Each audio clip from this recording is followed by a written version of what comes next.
Дорогие друзья, всем привет! Рад вас видеть у себя на канале.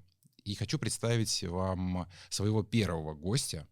Это просто невероятный и потрясающий фотограф Мария Капустина. Мария Капустина? Не Капустина? Нет. А как вы? Маша Кап. Надо все-таки, знаешь, никнейм Переписывать не будем, оставим так. Да. Маша Кап, хорошо. Маша Кап, хорошо. Маш, спасибо. Мне очень нравятся наши руки с тобой. Ну, я не подготовился, знаешь. Ну, хорошо. Кстати, я люблю маникюр мужской тоже. Ладно, Ну, не об этом сейчас. Мы немножко Папа, по другой привет. тематике. Немножко по другой тематике собрались сегодня. Хорошо. Ну, во-первых, спасибо, что ты пришла. Рад тебя видеть. Спасибо, что позвал. Это для меня, кстати, новый опыт. Для меня тоже. Да, класс. Маш, я думаю, ты прекрасно понимаешь, да, о чем мы с тобой сегодня будем говорить. Тематика нашего подкаста — это нью-фотография. То, в чем ты являешься мастером своего дела. Я прям без преувеличения это заявляю. Поэтому расскажи мне, пожалуйста, как ты, собственно говоря, вообще пришла в нью-фотографию. Все почему-то очень хотят интересную историю, но ее можно на самом деле уместить в несколько предложений. Спасибо, папа, за это. Просто так получилось, что мой отец, которого ты тоже знаешь, очень знаю, близко знаешь, да, очень такая творческая личность, но я это еще, соответственно, с детства еще не знала, и у нас всегда в доме было много техники. Ну, то есть ты как-то, знаешь, что мыльницу возьмешь, что-нибудь еще, и начинаешь пробовать, но ты еще не понимаешь, что тебе нравится. Вот. А потом, когда мне было 18 лет, мне подарили фотоаппарат, без понимания, что с ним делать. Вот тебе, у меня был первый марк. Просто тебе дают коробку. Mark, да, просто тебе дают, ты такой, спасибо. И начинаешь на авто... Что с этим делать? Просто снимать. Вот. И потом ты начинаешь уже осознавать, почему ты это делаешь, ну, собственно, что тебе нравится. И меня никто этому абсолютно не учил. Единственный нюанс, я пока вот ехала к тебе, думала, что все-таки есть у меня с детства насмотренность под названием эротическое кино и порно. Спасибо, Интересно. Папа, за это. Потому что боюсь, как бы это задать вопрос, а папа тут как вообще? В какую? Потому что мой Как приложил отец, руку? видимо, в каких-то там потаенных уголках квартиры хранил разные кассеты. Ну, там же еще были всякие вот эти там с коробочками, где были всякие... Ну, там, взрослого содержания, да. да. Потом был прекрасный канал, если не ошибаюсь, РЕН-ТВ. И ты, будучи ребенком, чик, включаешь. Но я просто думала о том, что мне это интересно, но мне это не импонирует в формате, что это вызывает какие-то фантазии. Ты такой, о, голое тело, прикольно. Вот. И я думаю, что это потом просто наложилось друг на друга. Но я так думаю, потому что я так не могу себе проанализировать, что я, знаешь, там заканчивала школу, потом институты, потом что-то еще. Нет, оно как-то вот так само собой получилось. Ну, то есть ты, получается, сразу пришла именно в нью-фотографию. То есть у тебя не было какого-то перехода, то что там просто портретики, условно говоря, снимала. Не, ну, конечно, когда мне было 18, ты еще сама немножко такой, ну, конечно, полувзрослый, полуребенок, и ты не можешь сказать прохожим «раздевайся». Ну, хотя я сейчас так тоже не говорю. Почему? Вот, но все равно еще есть какие-то даже внутренние запреты. Но все равно ты побаиваешься даже своих, допустим, даже желаний. И были подруги. Они были в футболках, они были в рубашках. И я понимала, что это красиво. А потом я говорю, там, допустим, там, свет. Ну, вот чуть-чуть это приспусти, а потом вот тут прогнись, и вот так. Постепенно дошли до обнаженки. Это если максимально вкратце. Не, ну, слушай, почему ты сказала, что это неинтересно? Очень даже и интересно. Ну, обычно все ждут какую-то, знаешь, я закончила 33 института, потом я там, значит, проходила стажировку у такого-то фотографа. Нет, я абсолютно самоучка и с большой насмотренностью. Мне кажется, вот это вообще ключ. Вот именно самому. Ключ к успеху, вот именно самому все это проходить, не кому-то идти. Ну, хотя в этом тоже есть определенные плюсы, но зачастую ты, мне кажется, просто подглядываешь. Но потом иногда ты сталкиваешься с тем, что тебе не хватает образования, когда тебе нужно, и, кстати, периодически я даже могу к тебе иногда обратиться за какими-то советами. Спасибо тебе за это. Пожалуйста, обращайся. Да, но это что касаемо таких более глобальных вещей. Что касаемо этих женщин, это я сама справлюсь. Слушай, ну вот вообще, если посмотреть твои работы, не совсем можно их назвать прям вот нью-фотографией. Ну, в последнее время, да. У меня как бы такие, знаешь, мысли проскальзывают, что это какой-то сюрреализм. Вот тут какое бы определение ты вообще сама дала своему жанру, в котором ты снимаешь? Ну, сначала, конечно же, это была ню-фотография, потом будуар-фотография. А потом я поняла, что это вообще не вяжется со мной. Это просто только название, потому что там есть голые лица. Все остальное — это вообще абсолютно разные понятия. И я так и не пришла к чему-то одному. И поэтому в профиле у меня написано «фотограф без ограничений». То есть мне нравится, когда нету границ абсолютно. То есть когда я могу поместить женщину, там, не знаю, в мусорное ведро, но она будет голая, и мне будет казаться это красиво. Ню есть? Есть. Ну, есть, да. Вот. В холодильник, да? Будуара например? здесь, конечно, нету, но потому что все-таки будуар — это такая более какая-то такая классическая постельная история, да, какая-то комната, женщина там, не знаю, в чулках обнаженная или там красит себе губы. У меня трэш. Вот, трэш, который женщины сами хотят. То есть, допустим, мы приходим куда-то, у меня там какая-то идея появляется, я говорю, хотите? Хочу. То есть и как это назвать одним словом, я пока не придумала. Надо как-то подумать на эту тему. Ну, фотограф без ограничений, мне кажется, это то, что надо. Ну, Подходит. да, то есть зачем себя навешивать ярлыки, когда просто нет границы, и, в принципе, все хорошо. Ну вот, например, я вчера была в Санкт-Петербурге. У меня есть прекрасная Дана Майта, постоянная клиентка. И мы договорились просто купить с ней твистер.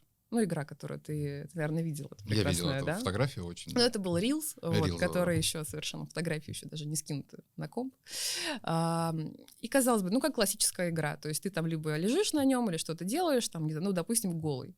А я понимаю, мы в Санкт-Петербурге, парадные, широкие, просторные вот эти все лестницы.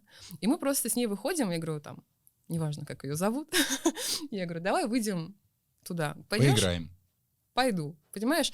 И как я могла заранее спродюсировать эту всю историю? Никак. Это просто вот некий такой импульс, да, вот типа, а давай вот так. Ну, я думаю, ты знаешь, что это такое, как муза посетила.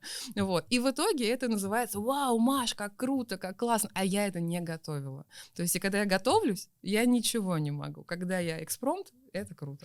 Слушай, и получается, ты ответила на вопрос, просто я спрашивал подписчиков интересующие вопросы, да, перед подкастом, задали вопрос, как ты готовишься к съемкам, и готовишься ли ты к ним. Получается, что ты не готовишься. Не, ну есть, конечно, есть женщины, которые очень любят скидывать мне фотографии с Пинтереста, например, либо там мои какие-то фотографии, хочу так же. Я говорю, вы понимаете, что я так же не смогу, я могу сделать похоже. Да, супер, класс. В итоге они получают то, что они хотят, и дополнительно вообще абсолютно другое, и на это они как раз потом приходят ко мне снова. В общем, чистый экспромт. Да, вообще абсолютно. Шикарно. Такое мы любим. Ну, кстати, не все такое любят, но это такие, кто немножко отлетевшие. Есть фотографы очень классического типа, и это тоже хорошо. Просто это не мои клиенты, скорее всего, как твои.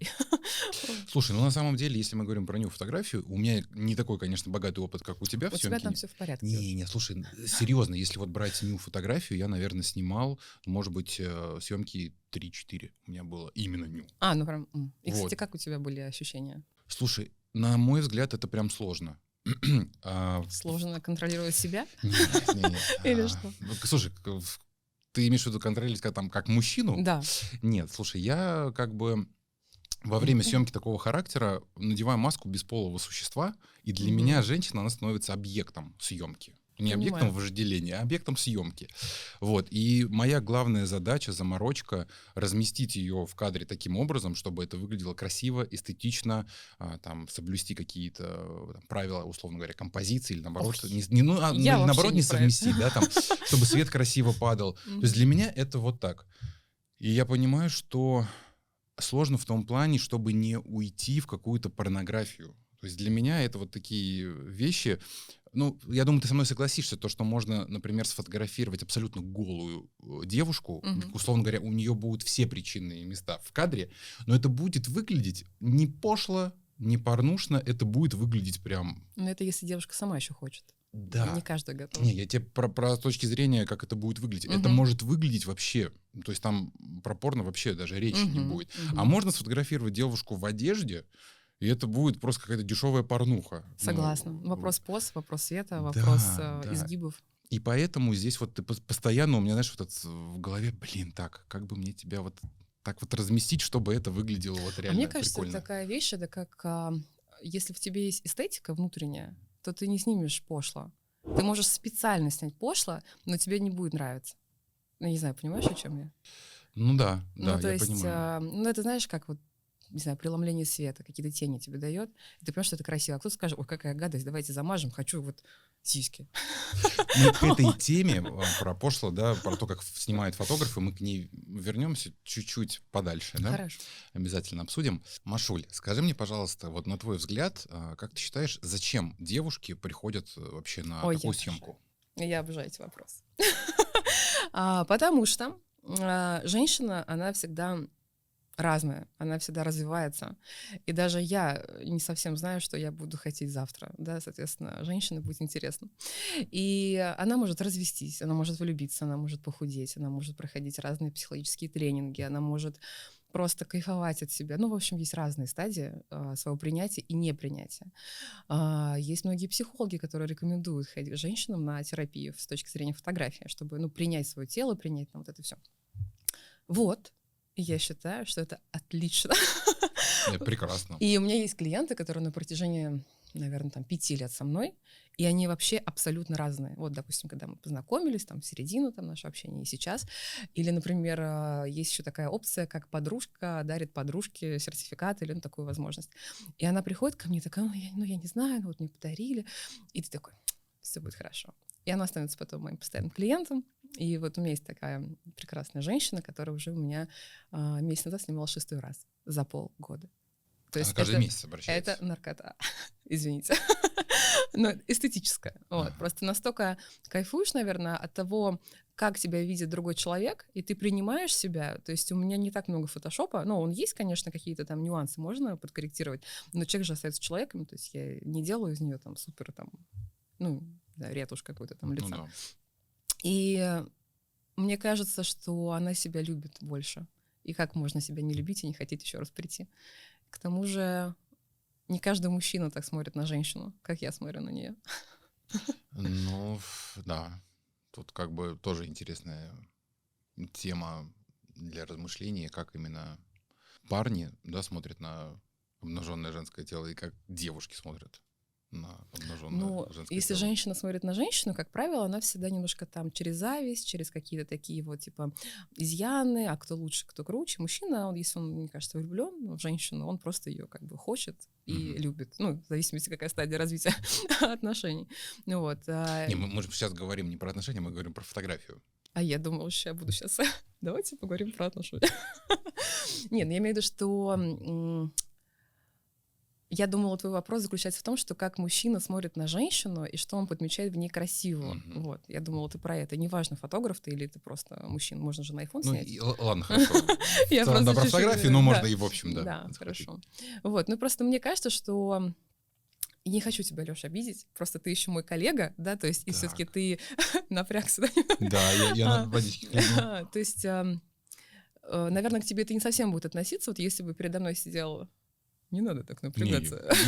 Я все слушаю, я все записываю. Если сидела просто обычный мужчина, то есть обычной профессии, отдаленно от творческой, мне кажется, он такой, талия, бедра, чтобы грудь была. И как она не встанет, он ее как-то так сфотографирует. Так. А если ты мужчина творческий, ты, наверное, все-таки будешь как-то делать акценты на, не знаю, изгибы рук, на вены, на ключи. Лопатки. Что у тебя еще свои, рассказываешь свои темы. Эрогенные вещи. Немножечко тогда. Окей. Мне кажется, есть в этом разница. И вообще, мне кажется, что я ушла вообще на другой вопрос, это можно вырезать. Мы посмотрим. Слушай, смотри, вопрос, разобрались, почему, девушки приходят на съемку, а что делать, если девушка, она хочет прийти на съемку, но при этом она сталкивается с какими-то страхами, стеснениями, волнениями. Ты как фотограф, что делаешь для того, чтобы убрать это все, чтобы она раскрылась? Да. Честно, да? Я не беру такую съемку, да? Просто. Нет, есть 2 фразы, которые я часто говорю. Первая — это доверие. Раз ты пришла, то давай. Тогда смысл, было приходить. А вторая фраза — это, к сожалению, для кого-то будет, наверное, не очень приятно звучать, это про деньги. Если ты тратишь какую-то сумму денег, ты хочешь получить какой-то результат. Соответственно, ты когда получишь потом фотографии, ты будешь оценивать себя и думаешь, блин, вот я могла бы здесь лучше прогнуться, вот здесь я могла бы позволить себе чуть больше. Я говорю, давай мы не будем себя ограничивать и отработаем эту съемку на максимум. И это тоже людей мотивирует, потому что даже по себе сужу, когда ты тратишь деньги, и не маленькую сумму, у всех разные зарплаты, ты хочешь получить хороший, результат, да. Вот. Поэтому это мотивирует девочек. Интересный подход к расслаблению через деньги, через напоминание, что ты как бы деньги за это заплатила, так что давай, расслабляйся. Это сейчас, наверное, я очень сжата. Конечно, есть, во-первых, ко всем людям максимально индивидуальный подход. У всех разные темпераменты, у всех разные истории, и вообще там подача себя. Но да, я про деньги, я часто говорю, если девчонка прямо я чувствую, что она прям вот зажата, говорю, так, подожди, ты что хочешь? Давай то есть я как будто сама себя еще тем больше закаляю и ее поджигаю, и она прям на глазах раскрывается. Не знаю, это работает. Это работает. Но если мы уберем материальную часть, то, конечно, это и... Я очень люблю говорить про себя, например. Я говорю, посмотри, я тоже не идеальна. Абсолютно. То есть я там тоже не идеальных пропорций. Я всегда думаю, что я похудею и буду самой красивой. И тогда случится со мной самая лучшая жизнь.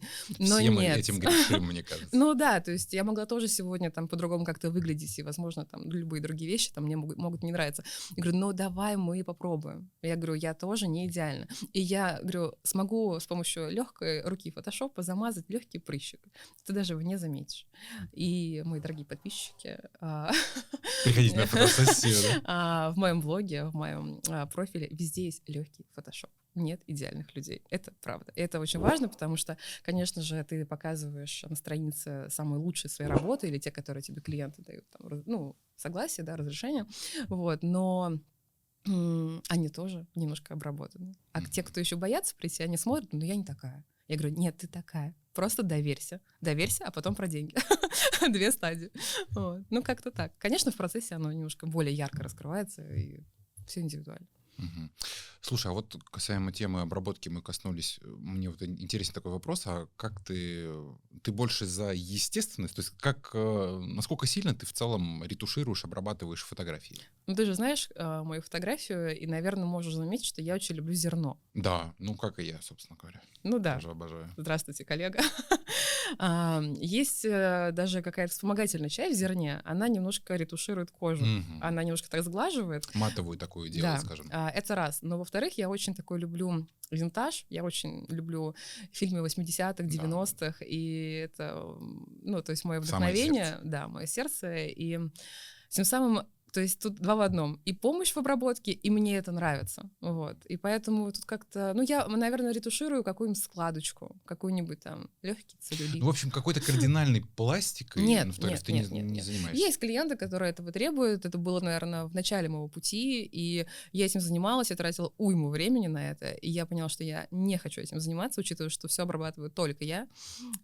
Мне уже там просто гремят, говорят, Маша, найди себе ретушера, потому что ты себя ограничиваешь во времени. А я настолько не могу делегировать эту часть, это мне тут очень... Чувство собственничества срабатывает, потому что это же я сняла, как я могу кому-то отдать? Вдруг испортят. Ага. Все-таки люди идут на мой почерк, соответственно, как я могу, а потом переделать, опять тратить время. То есть вот я с этим борюсь, и я чувствую, что в этом тоже есть некая точка роста. Чем больше ты делегируешь, тем больше ты идешь вперед. А я все, знаешь, это... Себе. Это даже не про деньги, это про репутацию. Как так? Вот. В общем... слушай, можно просто тогда чек повышать, и все. Как бы у тебя будет меньше будет съемок, но зарабатывать будешь так же, а может быть и больше. И как раз будет время. Если будет меньше съемок, я буду сама обрабатывать. Да, я тебе и говорю, просто чек повысил, и все, зарабатываешь так же. Хорошо. Времени на себя После больше. этого подкаста час 100 тысяч. Сижу просто. Тут побольше немножко, да? Да. Почему бы нет? Слушай, мне кажется, в Москве это вполне адекватная, нормальная цена за такую съемку уж тем более. Наверное, надо подумать над этим. Подумаем обязательно. Слушай, вопрос следующий. А как относятся вторые половинки к таким съемкам? Если они у девушек есть. Они дарят им эти съемки. Ну, то есть, ну, опять-таки, это какая-то часть мужчин. Кто-то прям сам на меня подписан, их женщины на меня не подписаны. Им настолько хочется, чтобы женщина снялась у меня, и они дарят им такие вот подарки. То есть они в большей степени, получается, закрывают как бы подарок девушке он делает свой, и себе подарок он тоже, да, делает? Кстати, у меня есть женщины, которые делают по сути, фотосессию для себя, но эту же фотосессию дарят мужчине. Здесь тоже такой, знаешь, комбо. Ну да, несколько зайцев сразу. То есть, да. Потом есть мужчины, которые запрещают, естественно, женщинам публиковать эти фотографии, но эти съемки, естественно, себе они около там тумбочки где-нибудь там держат. Вот. Но нет, я не встречала мужчин, которые как-то негативно относятся. А что это за мужчина, если он будет относиться негативно к таким съемкам? Я понимаю, что, знаешь, если, например, ты мужчиной была, да? И так мне кайфово. Это же про самоуверенность. Разве нет? Слушай, ну, тут, не знаю, сколько людей, столько и мнений, но я просто к тому, что тут, если бы ты была мужчиной, тут можно было бы понять, то, что наверное. как бы... Но чувство собственничества, наверное, Да, то, что, блин, какой-то мужик там... Не, ну смотри, мы же говорим про то, что ты... делаешь эти фотосессии для себя и потом отдаешь это мужчине и не выставляешь. Это ок. Да. А если, соответственно, потом эта женщина еще и выставляет, то вопрос про это. Что происходит за кадром у них дома, я не знаю. Выставляешь ты, не выставляешь, в любом случае сам факт, то, что ты идешь к мужчине-фотографу, другой мужчина тебя фотографирует голову. Так ты сейчас про себя говоришь, я же женщина. Ну, я тебе и говорю, что будь ты мужчиной, тогда можно было бы со стороны мужчин сказать, то, что они были бы против, например. Это можно было бы понять. А так, да. Поэтому я в плюсе, чем ты. Ну да. Ну, правда, на самом деле женщина, мне кажется, лучше поймет женщину в таких, скажем, деликатных съемках. Мне на той неделе написал знакомый, он говорит: Лёш, тут у меня супруга хочет нью-фотосессию, сможешь организовать? Но... И для меня немножко как-то странновато. Ну, вы хорошо знакомы с ним? Ну, я не могу сказать, что мы друзья, мы знакомые. То есть мы с ним... Я его фотографировал. Ну, он тебе доверяет просто. Да, и это как бы, знаешь, у меня просто как у мужика, у меня так триггер такой небольшой в голове. Не знаю, ну, они пока ушли думать там насчет съемки, делать ее или нет. Но, в общем, своеобразные ощущения у меня были. Да ладно, кайфанешь. Новый опыт. Новый. Так. Слушай, а вот такой момент. А вообще ты фотографируешь пары? Конечно. Обожаю. Именно в этом вот жанре? Обожаю. Можно скажу еще что-то? Я снимаю порно. Порно снимаешь? Или это нельзя говорить? Нет, говори. Мы это уже не вырежем. Говори, давай до конца. Да нет, на самом деле, конечно же, опять в самом начале я начинала с Love Story, когда там все там, ну, утрированно за ручку ходят, смотрят там в одну сторону. Потом я поняла, что мне это абсолютно неинтересно, очень скучно, энергозатратно, бегаешь там за всеми, потом это жарко. Вот. А тут одна локация, одно помещение, все, как бы камеру поставил и... Нет, ну, во-первых, это происходит либо на студии, либо в отеле, да, например, то есть, ну, или там на квартирах в том числе. И мне очень нравится создавать вот эту историю, опять таких моих любимых фильмов 90-х, 80-х, да. Как будто я подсматриваю. И не всем нравится это кино, может быть, ты смотрел «9,5 недель». Да, смотрел, конечно. Обожаю. Спасибо большое. Классно, это да. Фильм, который пронизывает меня, не знаю, прям полностью, потому что я не помню, сколько мне было лет, когда я его посмотрела первый раз, но там же была такая красивая эротика, особенно даже когда они там на кухне едят там же там желе или что-то, молоком обливаются, то есть все это льется там по обнаженному телу, а у нее там, по-моему, какая-то рубашка, то есть все что-то как-то там прикрыто, вот. И я поняла, что вот оно, то есть надо снимать игру, надо снимать эмоции, надо вот с ними в моменте разговаривать, и им самим потом уже это интереснее смотреть. И потом, ну, уже когда съемка заканчивается, мы разъезжаемся, мне там пишут: блин, такие эмоции, мужу так понравилось. Ну, обычно женщина всегда является инициатором таких съемок. Вот, и я прям кайфую. А потом, когда я поняла, что мне уже тесно в одежде, ну, в плане снимать людей, не мне, а людям. Ты разделась я. Нет. Есть такая опция, нет? Ну, это за очень большие деньги. Никит, прости. Никита, привет. Я после того, когда я поняла, что мне скучно, просто стала понимать, что мне хочется людей тоже раздевать. А это были души, это были, ну, то есть ты заходишь, там, допустим, уже запотевают стекла, да, там. Это все из фильмов, понимаешь, вот эта вот насмотренность, она где-то играет большой плюс, где-то большой минус. Вот, и сейчас я, кстати, приостановила насмотренность, потому что она немножко стала меня разрушать. Ты все время не понимаешь, хочется ты что-то свое повторяешь, да? Либо ты свое делаешь, ты тебя, ну, как-то так, это колбасит немножко из стороны в сторону, и это мне не очень нравится. Вот, и, в общем, мне нравится создавать историю любви. А если люди соглашаются на полную обнаженку, не скрою, что даже я иногда стесняюсь в этот момент. Я такая, мне отвернуться? Ну, знаешь, допустим, там мужчина снимает белье, и да, не, нормально. Это, хорошо. Ну, главное, чтобы всем было комфортно. То есть я обычно всегда беспокоюсь, как такой, знаешь, достаточно сильный эмпат, чтобы все было хорошо, чтобы всем было комфортно, но иногда даже забываю про свои ощущения. То есть, как ты говоришь ты становишься таким нулем, бесполым человеком, да, существом. И я художник, сейчас я творю просто. Да. Это мой очень такой любимый момент, когда я снимала порно. Я подошла максимально к человеку близко, там у них происходит там действие, ну и говорю, слушайте, я так поднимаю голову, а вы можете чуть энергичнее? И в этот момент я поняла, что я на своем месте, то есть я четко понимаю, что я работаю, ну вот, понимаешь? Вот. Подожди, фраза подняла голову. Ну, неважно, что там какая была поза у людей, вот, я просто поняла, что... Когда закончила все это действие, я вышла из номера отеля и такая, что это было? И я поняла, что я не чувствую ни возбуждения, ни усталости. Я чувствую, что я просто отработала, ну, то, что мне было нужно сделать, осчастливила людей, получила гонорар и ушла. Какое там возбуждение? Для меня это стресс. Для меня это стресс, реально. Это стресс, то есть поэтому здесь можно абсолютно не переживать, там, допустим, за меня, то, что я делаю, наоборот, идешь такой, так, надо собраться, сейчас что-то будет. Моральный настрой такой, да? Моральный настрой, то есть тебе нужно создать для них настроение, ну, соответственно, самому не облажаться в том, что ты делаешь, делай хорошо, и, ну, в общем, вот, это важно. Так что, да, есть такие вот вещи. Это поза, Лёш, если тебе это интересно, может, это вырежем или нет? Хотя знаю тебя... Давай. Расскажи, что это за поза. Нет, я боюсь, камера пишет. Да ничего не пишет. Потом, знаешь, это потом закончится, и потом, знаешь, это... Как в фильмах Джеки Чана, да? Не вошедшая. Ну так что за поза-то была? Да нет, не помню, кстати, забыла. Кстати, Никита, еще раз привет. Давай поговорим вообще про эстетику женского тела. И вопрос вот какой... Любое ли женское тело можно снять красиво, на твой взгляд? Мы берем любые пропорции. Что мы? Берем любые пропорции тела. Абсолютно. Вообще, ну я говорю, вот любое женское тело, вот можно ли его подать красиво? Из-за того, что я замолчала, да, я задумалась, скорее всего, все захотят услышать ответ «да». Я скажу, что я не знаю, потому что,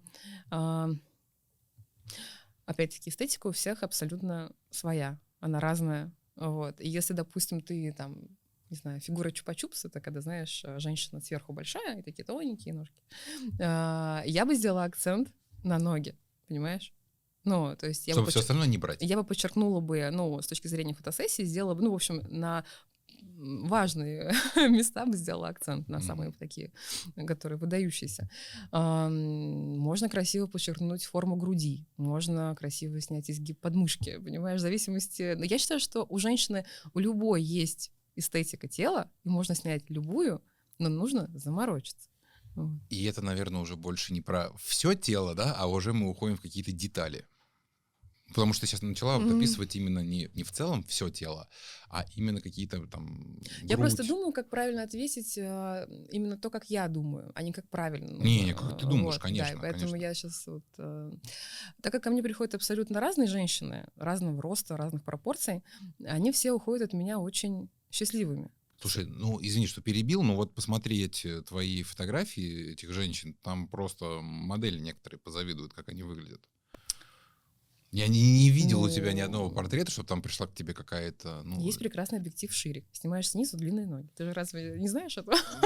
Вот, есть обман. А можно наоборот на длиннофокусный снимать? Потому что тут как бы не всегда это так работает, как Ну, я с акцентом на то, что можно немножко как-то там изощриться, как-то так изловчиться, и что-то получится даже лучше, чем оно есть. Вот. Не знаю, я очень люблю женщин. Как говорится, все меня любят меня за мою энергетику, все со мной раздеваются. Даже недавно я снимала одну женщину, ей нужны были портреты. просто портреты. Ну, там, на дому я ее снимала. И у нее потрясающая квартира с безумным там количеством света естественного от окна. И я говорю, так, в смысле портрет? А как же белье? Она такая, да нет, мне это не надо. Я говорю, так, у нас осталось 15 минут. Деньги уплачены. Я говорю, вы потом сами кайфанете. Вот. Она разделась и получила кайф. Записалась ко мне на нью-фотосессию после.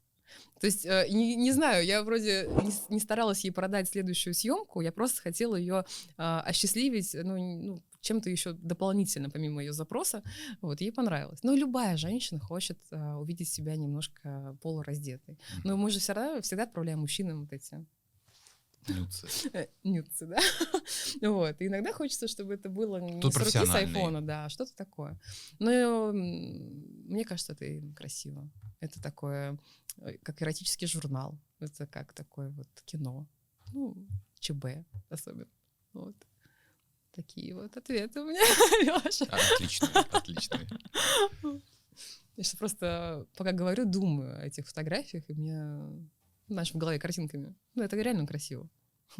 Просто мне кажется, что и у тебя есть такая штука, когда некий такой потолок, когда ты понимаешь, что тебе уже становится понятно, что ты делаешь, и ты хочешь чего-то нового в своей профессии именно, да, то есть как это вот. А женское тело, оно немножко тебя ограничивает, понимаешь, в формате ню. Ну, то есть вот. И поэтому я пошла чуть-чуть дальше в формате того, чтобы засовывать... Ты пошла в порно? Нет, порно задорно. Я пошла женщин на улице выводить. Да, видел. Вот. Мне кажется, это гораздо интереснее. Ну, это правда. Чем кровать, подушка, там, не знаю, полотенце. Ну, это сразу еще дополнительный такой триггер. Ну, там сразу срабатывает несколько эмоций, типа, а как же соседи? Или как вчера, да? Или там, а как же прохожие? То есть не всегда сразу смотрят на объект, все сразу думают о последствиях. А как же вы это сняли? Но это красиво, это уже искусство. Вот. Ты на это уже, наверное, не будешь сидеть в туалете с фонариком, как в детстве. Ты уже на это смотришь, типа, красиво, как в галерее. Да. У меня смешный ответ, я знаю. Смотри, я зачитаю прям дословно вопрос от подписчиков. Какие? Это все ты сам написал? Что? Сам написал все вопросы? Часть, да, но вот этот конкретно подписчик прислал. Сейчас, какой? А, про член? Про вонючий? Нет, про член вонючий. Нет, мы не будем говорить. Это оставим для другого подкаста. Итак, вопрос от подписчика. Почему большинство ню-фотографов снимают не ню, а порнуху? Это извращенцы или у них нет эстетического взгляда? Как ты считаешь? Тут вопрос к подписчику, на какие паблики он подписан. Это же вопрос того, что...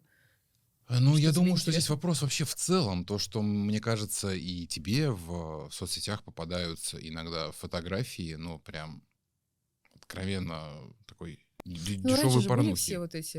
Да, они никуда не ушли. Их и сейчас много таких да? фотографов. Да. Ну, как же у нас просто поле с тобой, знаешь, другое. Мы больше за эстетику все же. Эротику, эстетику, ну, хочется так верить, да, что мы за... Ну, я точно за это, не знаю, как ты, я точно. Да, вот. Ну, понимаешь, здесь тоже такой момент, то, что для всех по-разному эстетика, она, ну вот, покажи одну фотографию, да, человеку, он посмотрит, скажет, порнуха какая-то, порнография. А я посмотрю, скажу, блин, ты чё?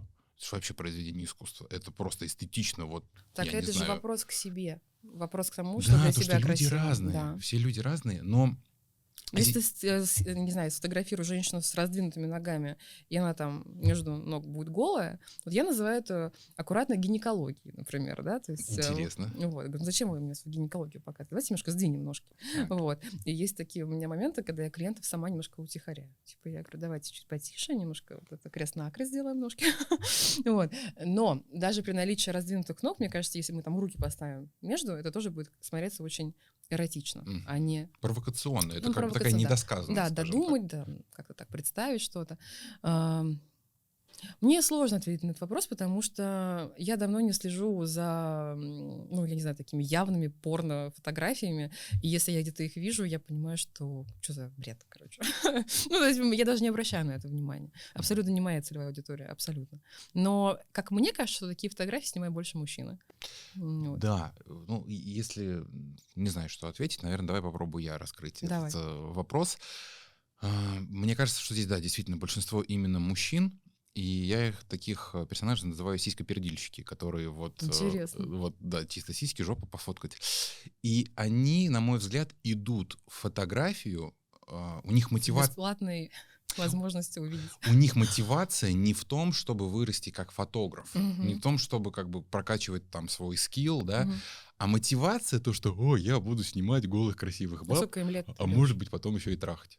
Сколько им лет? Слушай, да разные персонажи бывают. Кто-то, понятное дело, что какие-то там, молодняк. Но и хватает, что ты думаешь, не хватает мужиков там 30-35-летних, которые вот с таким же подходом. Просто я сам сталкиваюсь с таким мнением. Подожди, иногда. Если не перебью тебя, если ты снимаешь порно, или вот фотографии в стиле, то и женщина, которую ты снимаешь, соответственно, тоже нуждается в таких фотографиях. И вот они нашли друг друга, вот у них классный симбиоз. Я не говорю то, что прям порно. Нет, я имею в виду про...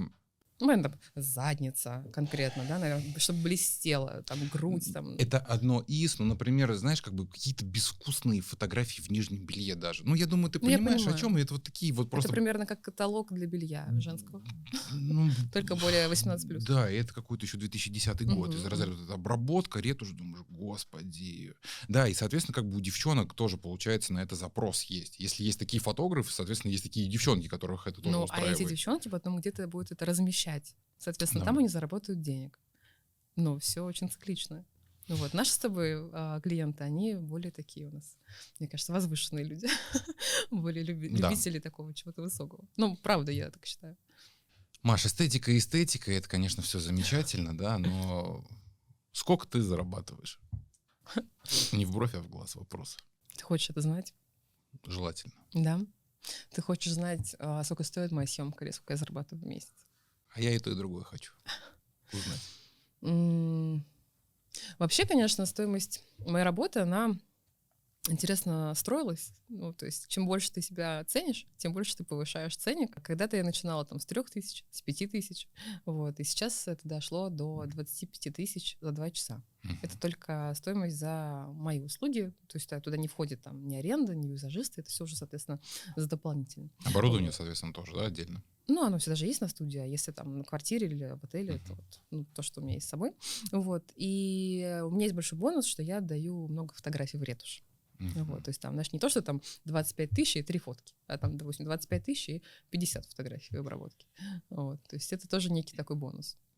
Слушай, а как мне интересно, просто как фотографу, у тебя процесс отдачи материала, ты скидываешь исходники вообще? Если кто-то просит. Я не очень люблю, не потому что я беспокоюсь за то, как я сняла, а чтобы просто человек, возможно, может быть, он не хочет видеть себя таким, как он есть, знаешь, с какими-то там нюансами, Понимаю. Он уже хочет немножко себя отретушировать. Но если он хочет посмотреть правде в лицо, как правило, там не совсем прям все всегда отличается. Я же говорю, я не совсем сильно ретуширую, но все равно цветкор какой-то, там какие-то ракурсы. Скидываю, конечно, да. Как я могу запретить? Слушай, фотографы разные есть. Нет, мне платят, я отдаю. Все равно, даже есть фотографы все равно, которые исходники не скидывают. Нет, я отдаю. А в обработке, в среднем, у тебя есть какое-то число конкретное, которое ты отдаешь? Или это зависит? Мне все говорят, что я сумасшедшая, что я даю очень много фотографий. В среднем это сколько? 50. 50, слушай, это реально много. Это много. Бывает, что когда я вхожу в некий раш такой, я прям понимаю, что мне так нравится, я могу 75 отдать. Слушай, то есть, да, я прям иногда... то есть я трачу на это уйму времени, я понимаю, что я иду себе в минус, даже не материального, а именно просто своего времени. Но мне так хочется, чтобы человеку понравилось, я так хочу. Хотя можно же это, условно, как дополнительную функцию продать, да? Опцию, точнее. А я не такая, пофигу.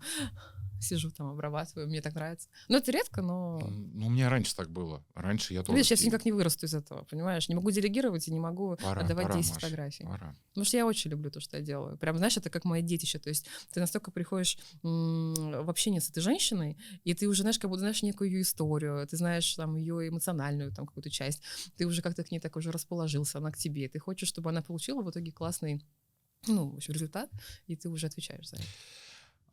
Выбор фотографий за тобой, я правильно понимаю? Да, то есть нету ненавижу, такого... когда меня просят, сначала скиньте все исходники, мы выберем. Я говорю, зачем?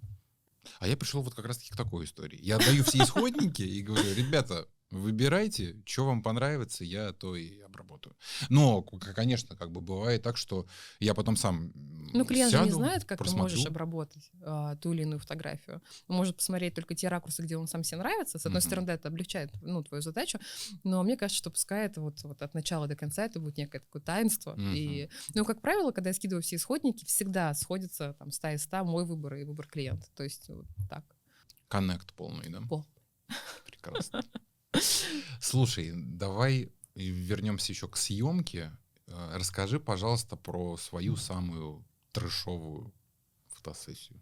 У меня таких было много. Давай самое трэшовое, вот прям. Лёш,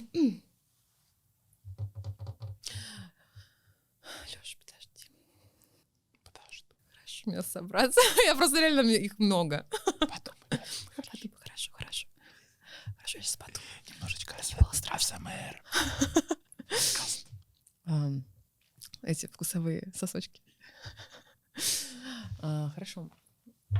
Я думаю, что самая классная и трэшовая съемка была моя, одна из самых первых. Это когда 5 утра, Патриаршие пруды, перекресток. Пытаюсь представить это сейчас сразу. Там есть такой перекресток.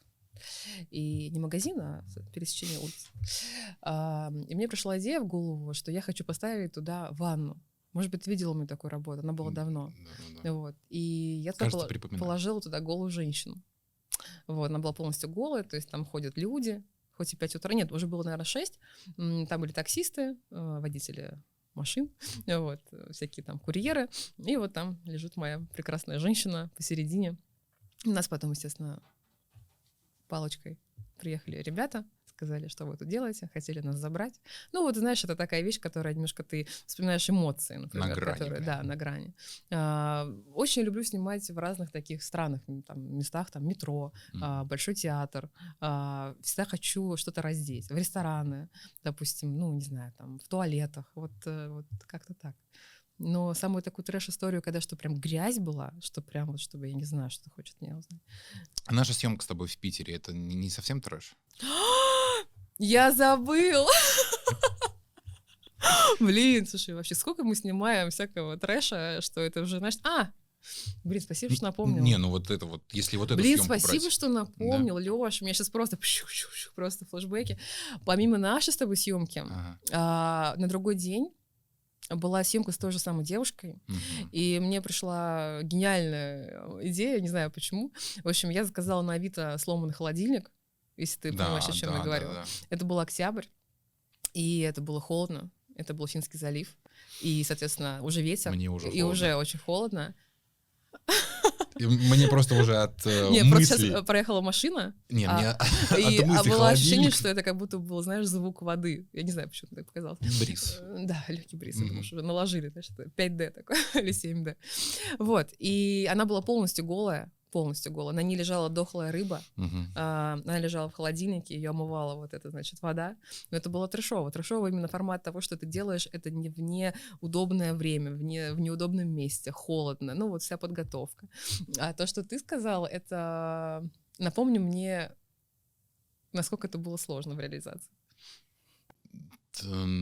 Но в смысле что для сложно? тебя там было трэш? Потому что я сейчас, видишь, так вспомнила ярко, а потом я хочу спросить у тебя, а что для тебя? Слушай, да сам факт этой съемки, в принципе, это было, ну, я не могу сказать, что это прям раннее утро было, да, это часов 9-10, наверное, уже было, если не позже. И это было, по-моему, ну, это был октябрь, да? Или что-то такое? Сентябрь, ну, в общем, да. Вот. Ну, в общем, да, это осень, и мы...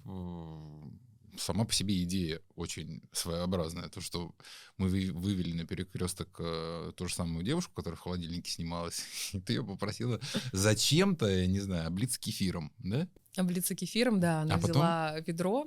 Нет, или ведро? Блин, ведро. Ведро кефир залили, соответственно, кефир. И у нее был такой протест. Она должна была снова выйти на перекресток. Почему-то я очень люблю это пересечение, когда, соответственно, кипит жизнь, машины едут, люди ходят. Вот. И она должна была полностью взять и внезапно опрокинуть на себя кефир. Вот. А потом зайти в кафешку. Да, вот. За пончиками. За пончиками. И есть потом при этом. Там люди были в шоке.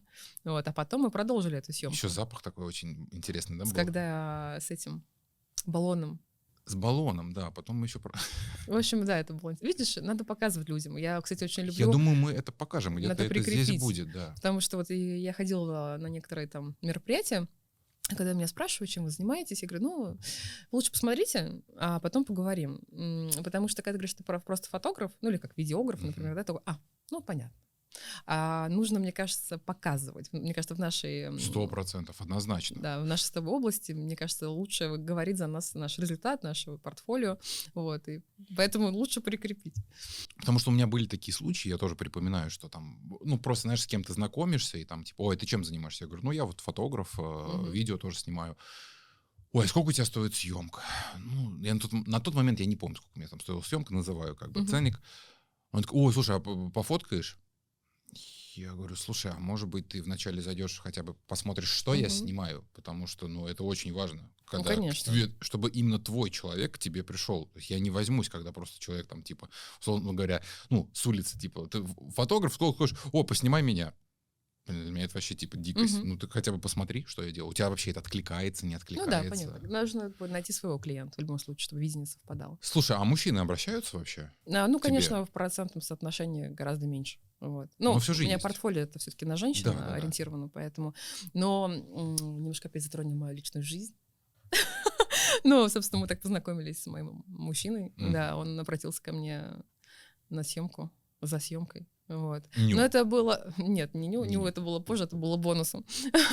Но это было после уже, потом, гораздо позже. Я понимаю. Вот. Это был просто способ со мной познакомиться. Вот.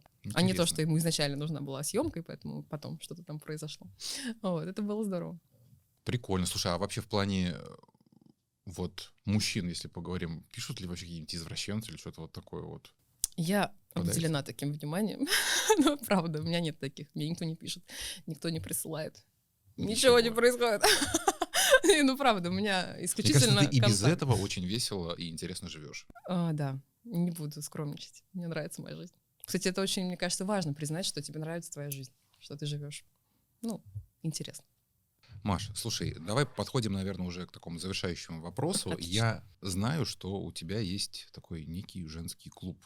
Я вижу периодически сторис, где вы там с девчонками собираетесь, но, как говорится, очень интересно, но ничего не понятно. Что это такое? Что там происходит у вас?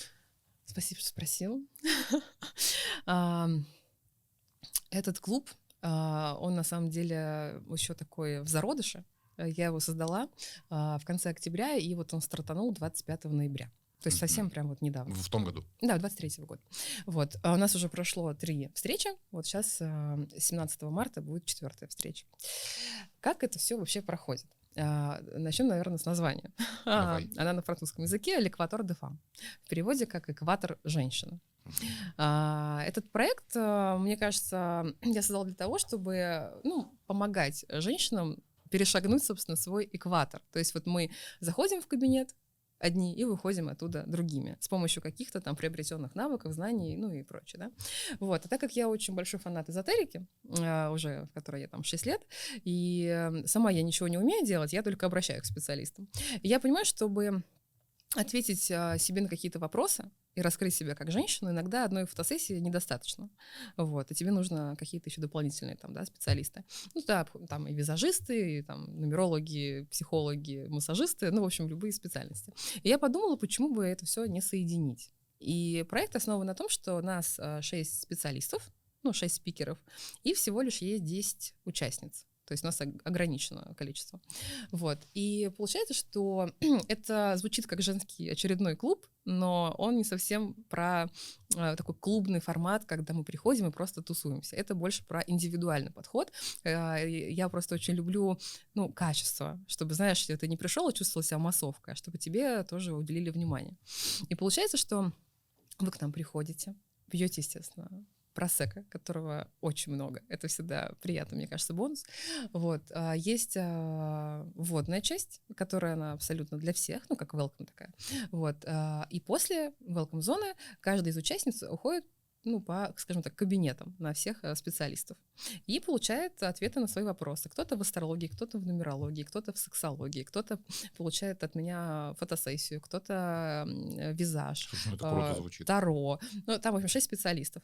Часто мы, сейчас вот 4-й раз, мы приглашаем еще специального дополнительного спикера. Ну, то есть каждый раз есть какие-то дополнительные изменения, как в программе. Гости, да. Вот. И получается, что все вот эти 10 участников, они циркулируют между собой, у них есть свой тайминг. Ну, то есть, допустим, там, по-моему, по 25 минут. То есть 25 минут фотосессии, 25 минут визаж, 25 минут. Это все девчонки проходят всех 10 специалистов. участниц, да, получается, что вот, на каждого спикера есть 10 участниц. Да. Вот, и у тебя получается такой некий конвейер.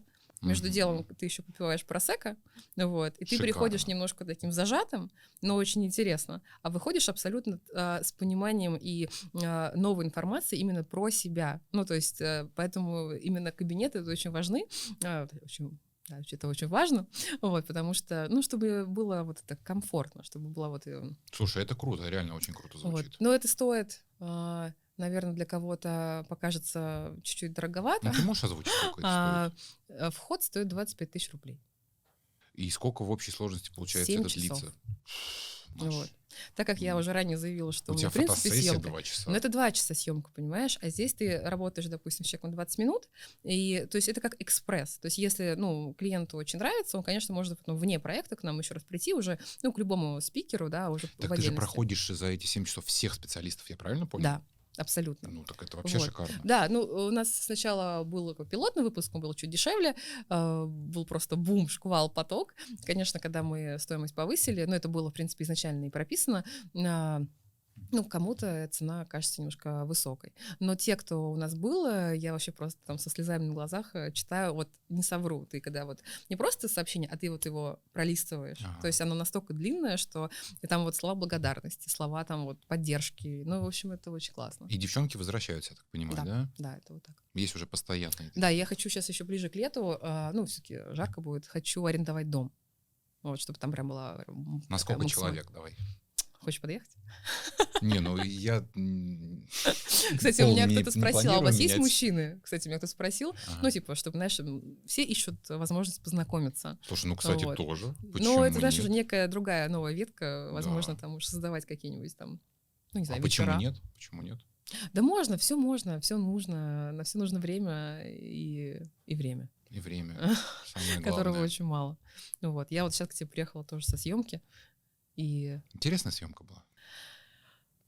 Это относится к трэш-съемкам или нет? Это относится больше к эзотерической съемке. Вот, мы снимали такие разные карты Таро на обнаженном теле. Вот. У всех свое понимание, как хочется позиционировать себя в этом обществе. Это будут продающие фотографии, да?